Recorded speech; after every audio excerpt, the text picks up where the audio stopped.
Belakangan ini muncul narasi bahwa PDIP itu sedang memainkan politik dua kaki. Di satu sisi mengaku berada di luar pemerintahan sebagai penyeimbang, tetapi di sisi yang lain masih memiliki kedekatan dengan sejumlah tokoh dan kebijakan pemerintah. Pertanyaannya, apakah ini bagian dari strategi politik yang cerdas atau justru permainan yang membingungkan rakyat? Mau tahu faktanya? Dengar baik-baik.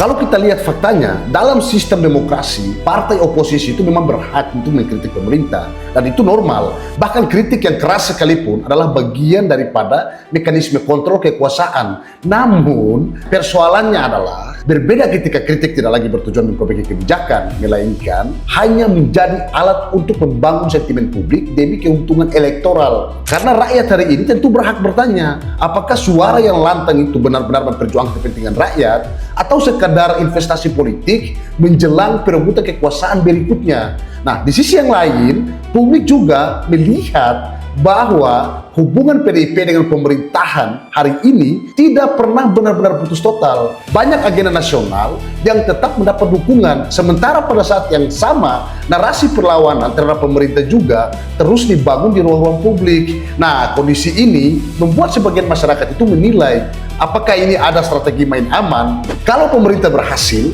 bisa ikut menikmati manfaat politiknya tuh.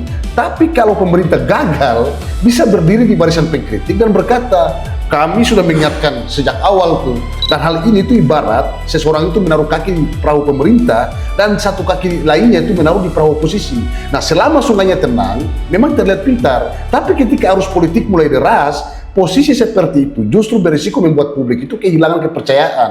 Karena rakyat hari ini tidak hanya membutuhkan partai yang pandai bermanuver, tetapi juga partai yang jelas sikapnya tuh. Dan karena pada akhirnya yang perlu dijawab itu bukan lagi apakah strategi ini cerdik atau licik. Yang lebih penting adalah apakah seluruh manuver politik itu benar-benar untuk rakyat atau hanya jalan memutar menuju kekuasaan tuh. Karena rakyat Indonesia itu sudah terlalu sering dijadikan penonton dalam drama politik. Sementara para pemainnya sibuk menghitung untung dan rugi di balik panggung.